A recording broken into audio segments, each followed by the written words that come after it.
Hey everybody, it's Ken Compton from the Home Inspector Growth Academy, and again we're back in talking about what's going on inside of the site. Okay, so today we're talking about advanced training from the Advanced Training Hub. Okay, so if you want to do home inspector training, here's this, but these are when if you want to get into some advanced training, this is where you go right here. Okay, so scroll on down a bit, and what you see is all the topics that you can do advanced training on. There's a lot of them in here, but today I want to focus a bit on marketing listing agents. One of the things that you know is that maybe you don't know, but there's a lawsuit. It was called Sitzer Burnett, and as of August 17th of last year, there was some distinct changes in the market. And really, the lawsuit, in just in a nutshell, was about there was an allegation that agents were in collusion with others and with other services to keep the commissions artificially inflated high. And as a result of Sitzer Burnett and the government prevailed, the plaintiffs actually prevailed, not the government, the plaintiffs prevailed.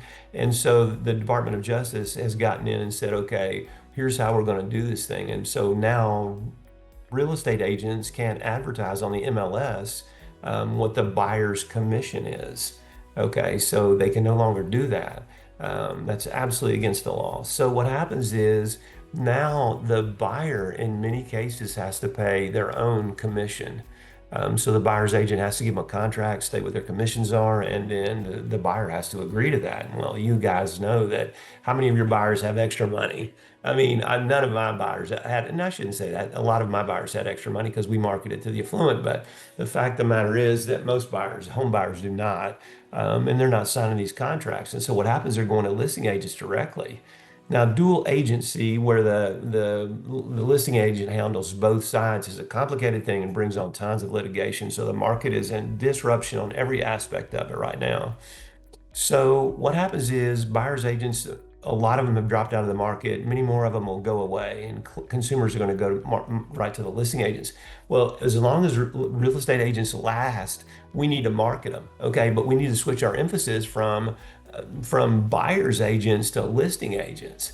Okay, so that's the thing. We need to say, okay, now if listing agents are going to have the buyers, hell, we need to go there and get the listing agents. So there's all kind of courses and tools and templates about how to start getting business and marketing listing agents, where we generally haven't done that in the past. We've just operated off of referrals from buyers agents. We've marketed them, built relationships with them, but now they're c'est la vie.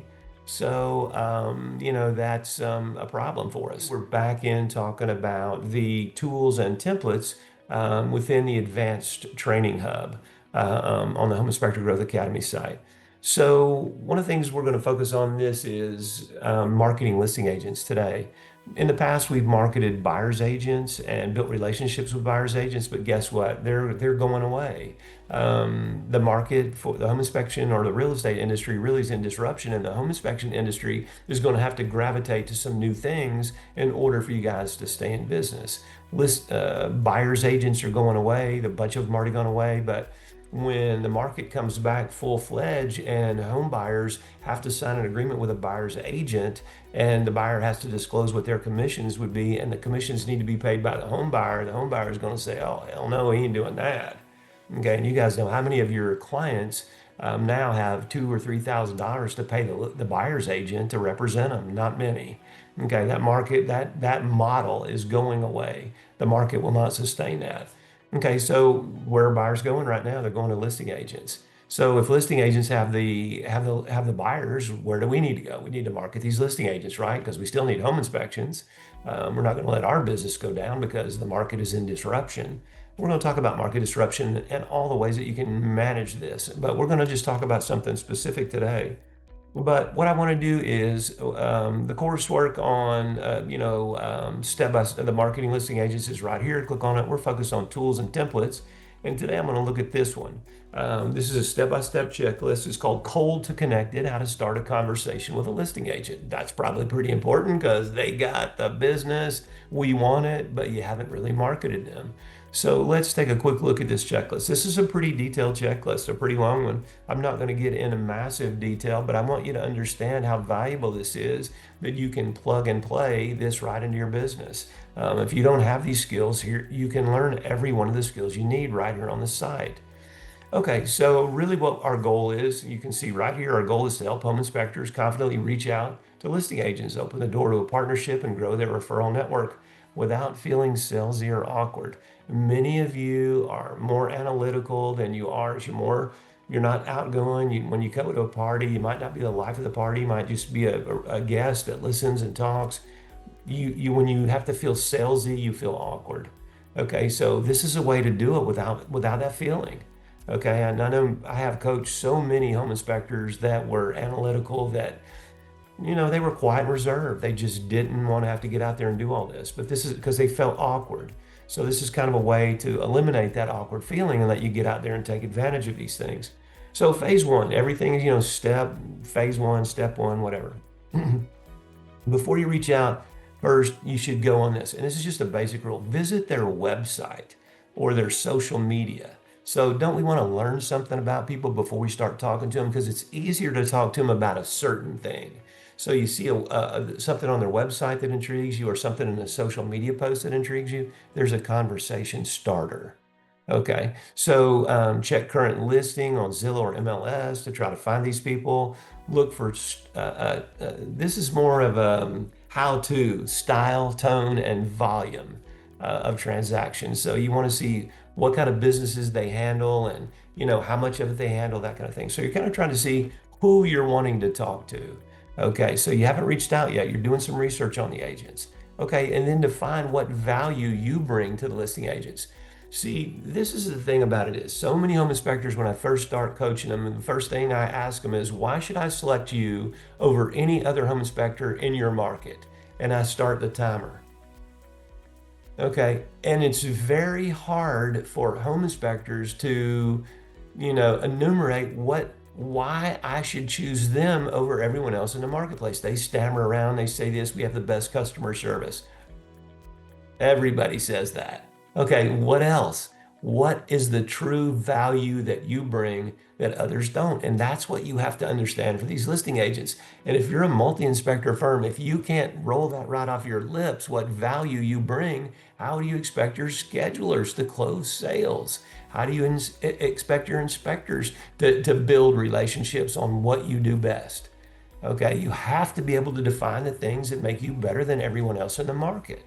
Okay, so you're going to define your value. Maybe you do pre-listing inspections that prevent surprises, but we have whole training on how to do pre-listing inspections and how to approach agents on them in a brand new way that makes complete sense to them. Okay, so maybe you help them get faster closings, and you would explain that. Cleaner transactions, what does that mean? Okay, support in reducing liability. What does that mean? So you really have to, these are just some features. What are the benefits to them? What does that mean, and how does it benefit them? See, nobody buys anything until they understand what's in it for them. Okay, think about when you want a new laptop or a new computer. You just don't buy anything. You go out and figure out what's in it for you. You need these features, this, that, and the other. You find something like that, the price is right, and you make a purchase. But until you understand what's in it for you, you don't buy. Neither do they. Okay, so there is, what do you bring? What value do you bring? Then what happens is we can start customizing our message based on, are they a high volume producer? Are they a boutique producer? Are they new to the industry? Are they part of a team? We can customize our message to them. We've done our research. We know what value we bring. Wow, we're about ready to get started on our message, but one size does not fit all. Okay, so we have to customize our message. But if we don't know if they're part of a team, we think they're a high dollar listing agent, wow, the message is probably incorrect. Okay, so that's one of the things. And then we show you in another checklist and all, another training, how to put together a listing agent one sheet. Okay, so what's going to happen, you're going to include your service overview, sample inspection summary, key benefits for the sellers, clearly define the next step. So just, here's what happens. Okay, and prepare a short script, helps you stay focused. I love scripts. I don't ever want you to read scripts, but I think of a script as bullet points. Okay, if you can internalize those bullet points and you talk about them often enough, you're very good at it. It rolls right off your lips. If you have to say, well, here's why you should choose this, and you start thinking, and you take a second, well, the agent's thinking, really, does he know why we should choose him? Or is he just thinking this up or reading something or whatever? So when you internalize the information, you can roll it off your lips. Like, what's your average transaction value? If you can't tell me that just like that, I don't think you look at that. I don't think you check it. I don't think you know it right off the top of your head. But if you ask me what was our average transaction value, I could tell you anytime. Last month it was this month it was this. Okay, because these details are important to me. I've internalized that information. I'm able to share it at will. Okay, so that's what you need to be. Okay, so now we're in phase two. Reach out without being pushy. Use multiple outreach methods. Start with a direct message on LinkedIn, Instagram, or Facebook. These direct messages work really well. Okay, especially if you're more reserved and quiet in your personality. Okay, so what happens is you're not having to call somebody on the phone right away, right? Okay, so direct messages are a cool thing. You know what value you bring. You know who they are. You know what they're selling. You've seen a couple of their posts. You've looked something on their website as a conversation starter. Wow, go right in there with it. Follow up with a short email or a call. A lot of you, the call thing is really not that cool. There is a program, and what happens is you can bypass their cell phone and leave a voicemail message, and we can get you the name of that and all as we go along. Or you can drop by an open house or event. I have mixed emotions about the drop by the open house. My clients say, Ken, it works. It does work. I get it sometimes, but it's really a lot of work on your part, commitment to do it. I think you could do other things with that time that you could be better served than going to an open house or now an event is a whole different story. An event, especially if it's a women's council on realtors or something like that, those events are going to, or the agency is sponsoring something and you have an opportunity for a booth. That's great. But just to drop by an open house, I'm not saying don't do it, but just understand that those hours that you're spending on that, you could spend on something else that brings greater returns. So please know that because I don't think it's a bad strategy. I just think it's it's too resource intense. Okay, start with a compliment or observation. What if you start somebody? I know a lady here. She's really older and she's really a nice lady, and she has a walker, and she walks in her neighborhood. Sometimes I see her at the swimming pool or whatever, and I always give her a compliment. You were looking really great today, or your hair looks super nice, or whatever. And she loves it, and then we start a conversation. But you don't have to be, Eddie Haskell from Leave It to Beaver. My Mrs. Cleaver, that's a lovely dress you have on, because that sounds so fake. But just say something nice. Start with a compliment. I saw a post you wrote, and I thought what you wrote was excellent, right on point. Then people are thinking, wow, they thought I was a good writer. They liked that post. Now you started off with something that you can go on. Now start the conversation with something else. But always try to write a really, do a compliment. But an observation works as well. It says, notice your average days on market is incredible. You run a tight ship. People value that. Okay, now whatever message you want to what you want to, send or provide, then they're listening. Okay, so you've done that, and introduce yourself. It says I'm a local home inspector. Listing in this that. If I'm I'm a home inspection business owner that our firm specializes in whatever. If you're a multi-inspector firm, so go that direction. Invite them to a low commitment next step. Remember, we're trying to build a relationship. We're trying to get that door open.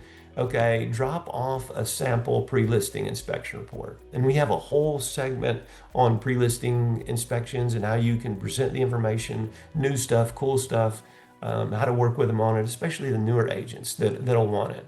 Okay, want to hop in on a 10-minute call to see if our service fits you? Okay, if you're kind of introverted, and reserved and quiet, that really doesn't, the hop on a call doesn't really work that well. However, you could do a Zoom call or whatever. You could do a video for them. A lot of our clients do videos, quick videos using Zoom or whatever strategy. I mean, I'm doing a Zoom call here, so you can see it works. Okay, and then use a call to action with a benefit. Okay, and I'm not going to read all this to you, but you can do it. Now we're into phase 3. Okay, we want to turn the first contact into a real connection. Okay, so, if you make a first contact and you never follow up and you don't get anything, in average, you have to make 7 contacts with a person before they start to recognize your name and say, oh, okay, I know Ken. Yeah, I'm going to read what he has to say or listen to what he has to say on a message. So anyway, you want to turn your, in 48 hours, you want to go that way. Sample inspection report, case study, short video. Clients that our clients do a short video on a sample inspection report, the summary or the key findings or some aspect that helps the agents. I found that to be very, very successful. And you can put it in an email. They can push the button, easy to consume. Remember, we talked about Don't Make Me Think in a prior video. Maybe you saw it, maybe you didn't, but no, Don't Make Me Think was you have to, a book that was written and really shared. The crux of the message was if you make it hard for people to do business with you, they won't. Okay, but if you're easy to do business with, like give them a link, let them watch a video, let them consume your message at their time. You're being easy to do business with. You don't make them think. You tell them what you want to do and you give them how to do it. Okay, and that gets you more business. Don't make consumers think, whether it's the real estate agents or your clients or anybody, because they're busy. They have their own life and they won't do it. Tell them what to do, what you want them to do, and give them an easy way to do it. And a lot of them will do it. Not everybody will do it. Please know that. Okay, and then track each contact in the spreadsheet or CRM. And I really, really emphasize the CRM or client relationship manager in a prior video. So if you haven't seen any of those, please take a minute and watch those. The CRM is one of the most powerful tools you can have as a marketer. It allows you to tag people for new agent, and would happen to be talking about this, or they're a power player, or they work in a boutique agency, or they're part of a team, and you can tag people in any way. And then when you want to start a conversation with them, you can go back and pull that data, and you can see all the people that fit that category, the way you're trying to cut the data. Okay, so you can put personal information about them. If you discover the real estate agent has a new baby, or they have a daughter or son-in-law or son that had a new baby, or they just graduated from college, one of their family members, or they specialize in this, all that information goes into your CRM, and those are conversation starters. I can tell you story after story after story about how I've used this to get business, get my foot in the door, because now I'm a real person, just not a home inspector in the community. Okay, CRM, less annoying CRM is the one you really should consider. I want you to look at that one first. It has no automation, it's inexpensive, it's easy to use. Okay, it's feature rich for what we need without having to deal with all that other crap you don't need. Okay, and you pay for all that other stuff because it sounds cool, but you never use it. So you're paying for stuff you don't use. Less annoying CRM. Takes you a few minutes to learn it. Boom, you're done with it. And you'll be effective using a CRM. And that's what I care about. I need you to be effective to help me help you grow your business. Okay. And if you don't use these tools, I can share with you information, but I can't come to your shop and make you do it. Okay. So if you take the information I share with you and you implement it, that's it, because he who implements wins. Okay, so if you implement this information, then what happens is you are going to win, and we can help you grow your business. I mean, we've been helping home inspectors for over 20 years grow their business. Okay, we can help you too. But if you don't get the tools or don't follow the instructions, it's hard to do it. Okay, so enough said on that. One of the things you put in your CRM, the first outreach, method you use, response of any, and what's the next step. And again, you can tag everything in there so you can pull the data up really quickly. Okay, share a recent success story. Okay, real estate agents really want to know what's in it for me by using you. Okay, so remember, nobody buys anything until they know what's in it for them. You don't, I don't. The fact of the matter is, you'll say you're going to look for a new laptop. Okay, the fact of the matter is, if you don't understand what's in it for you, you don't know if it has the features you want, you don't know if it has the price you want, you don't know anything about it, you're not plunking your money down. Okay, you learn all about it. You say, here's the features I want. Does it have it? Yes or no? Is it quick? Is it fast? Does it fit what I need? Can I afford it? Once you understand what's in it for you, you make a purchase, but you don't until then. And these real estate agents don't either. Okay, so sharing a success story on how you helped another agent solve a problem or make a listing go forward is a winner strategy. Okay, so I just put an example in there. Last week, I helped an agent avoid a $10,000 repair request because we pre-inspected the roof. Okay, so now you're selling pre-inspections, but this is a success story that you told the agent, and the agents think, well, damn, I like that. Wow, okay. I wonder what else is going on with this guy. Okay, so then offer to meet an open house or open for coffee, for coffee. I mean, a lot of our clients do the coffee thing. Busy agents aren't going to coffee with you for any reason. You know what I'm saying? They're busy. Whether they're just busy in activity or their family life or whatever. The newer agents, but the ones that are on a team, maybe the agents that are or the listing, the coordinators, that do the closings and all that. That maybe they would go for a coffee. Some newer agents would go for a coffee, that kind of thing. But the really busy ones don't even ask for that because you're going to get a no, and you don't want to get a bunch of no's. Okay, we're in part four now. We're going to nurture these relationships. So we've identified who we wanted, and we said we're going to take our first steps. Now our job is to nurture them, right? So we're going to nurture them here. So we have to engage them with content regularly, whether that's posts on their deals, congratulations on your closings, share their listings, sharing a tip with them, do that kind of thing. Send them monthly or quarterly updates. Okay, refer them business when possible. And I'm going to tell you guys, my goal is to turn you from a home inspector into a property consultant. And I'm gonna teach you every aspect of that. Home inspections will be one revenue stream in your property consulting business, but it will not be the solo stream. Okay, and so what happens is you can send them quarterly updates, marketing insights, help examples of how you've done other agents. But you can also now refer them business because you're going to get people who are unencumbered with an agent already. So you can just, you might even have a list of your preferred agents, on a list where people could access that. But you are going to be in a position now as the market continues to disrupt. If you're a property consultant, you will have an opportunity to refer agents business that don't have a real estate agent now. That's hard for us now, but that's not the way it's going to be here quickly. Promise. I promise you on that. Okay, invite them to events or training. Okay, you think, well, I'm not qualified to do any training, but you could be qualified on how to use the CRM, well, less annoying CRM, or you might be qualified on how to do something on Instagram, or you could be qualified on something to do somewhere else, how to do a direct mail piece or whatever. So you could invite them to that. How about workshops that you could hold together with them? I think of first-time home buyers comes to my mind right off the top. I've done a ton of those over the years, and they've been very successful. Now we can do them virtually, so you don't have to rent a room. You don't have to worry about who showed up. We can video it. Everybody can use the video as part of their marketing plan on their websites and other places. So that could be part of a workshop. You could do a workshop on whatever, or invite them to a meeting or some kind of training you're holding. Always thank them for their time. People don't say thank you enough. They say no problem. Forget no problem. Thank you works. I love to write handwritten notes. My handwriting is not that great. Yours might not be either. Maybe you have great handwriting. My wife has great handwriting. But mine doesn't, but I still write notes. And Joe Girard, the Guinness World Book of Records holder for auto sales, he wrote thank you notes to everyone, and that was his secret to success. And I taught a little class on it, how it worked, and it's just fantastic. So show gratitude. Email's great. A handwritten note is better that shows up in their mailbox.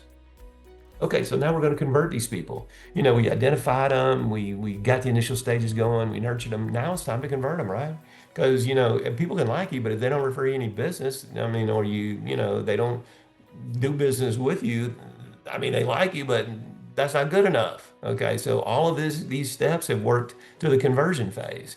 Okay, so we want to turn those relationships into referrals, so people start referrals, and so you can make an irresistible offer, the first time, and people ask me about discounts, and I'm really opposed to them for ongoing discounts. I would rather you buy discounts on additional services or whatever, but my home inspection is my primary lead. If I'm a home inspector, if you want 40% off of a pool inspection, perfect when you get this as part of an offer.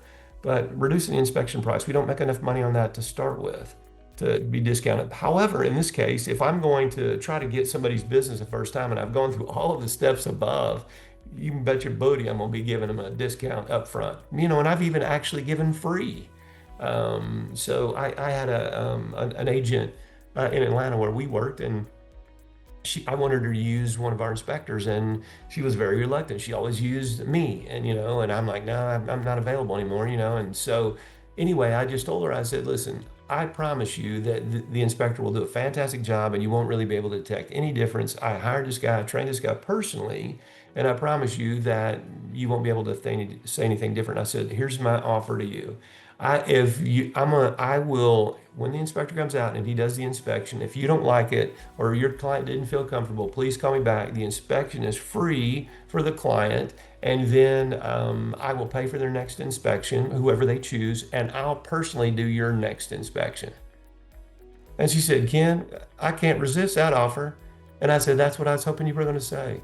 So I said, please call me back when the inspection over and tell me what happened. She calls me back, and a few hours later, she said, Ken, I love Anthony. He's my new inspector. I'm like, thank you so much. I said, so I went out on a limb and made an irresistible offer. Was I confident in the offer? Hell yes. I knew that Anthony was going to do a great job, and I knew they were going to like him. He's personable. He's a heck of a guy. Other customers love him. His client reviews are fantastic. So I knew I wasn't going to have to put my money out, but if I did, fine. If he screwed up, I would have put my money out. But that was an irresistible offer. It got her to take it and think, well, if Ken's that confident in his inspector, then I'm going to give it a try. I'm going to take this offer. And we did, and she loved him. And I can't tell you, I mean, we do 3 or 4 a week for this woman. Okay, she was a real player. But I have to be able to, when we teach these strategies on how to refer others if you're the owner, because you don't really want to work in front of your client. I mean, you need to give your inspectors the work first before you take any work if you're going to work at all in the business.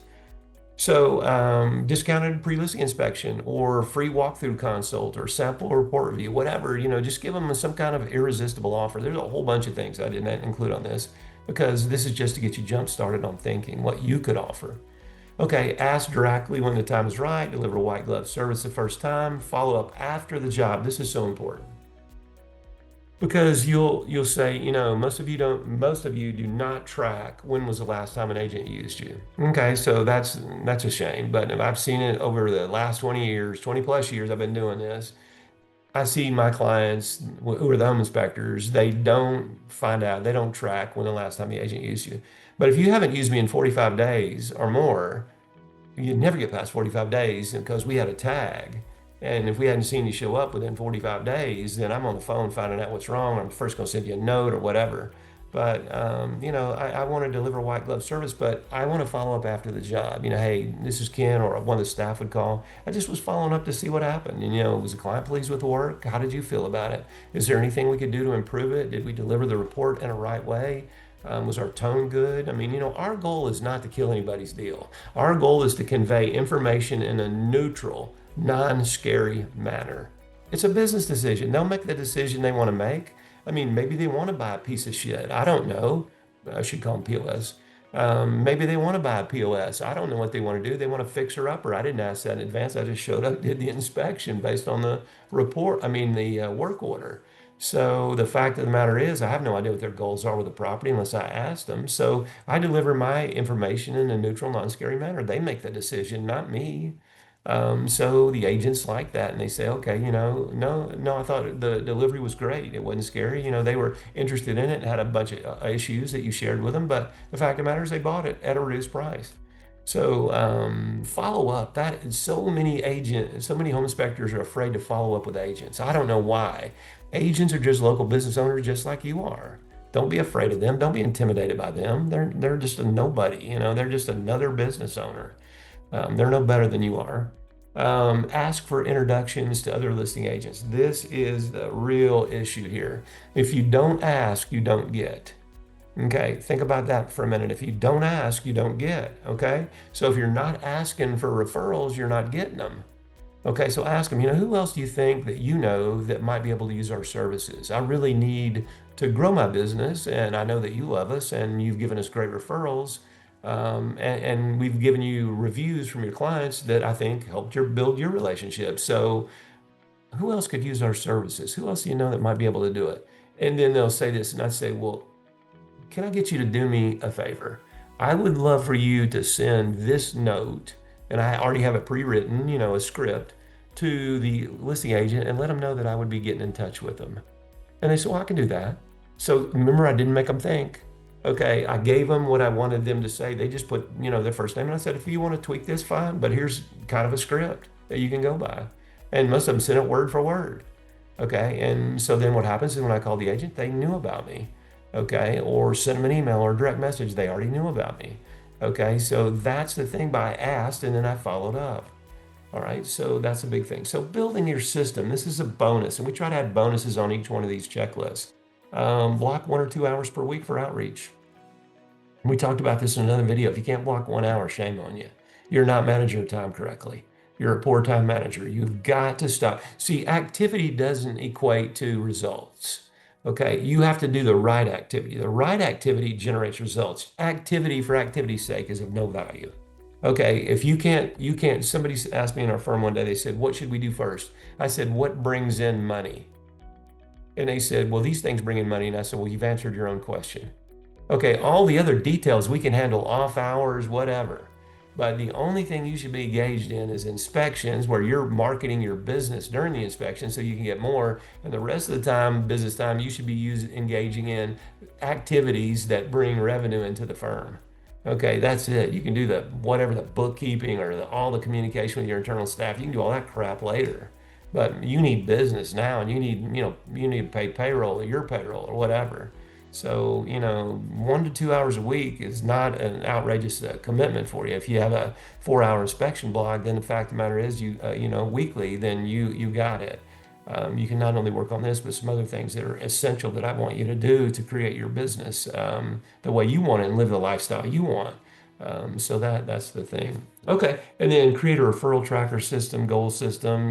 We talked about that, and then celebrate each conversion.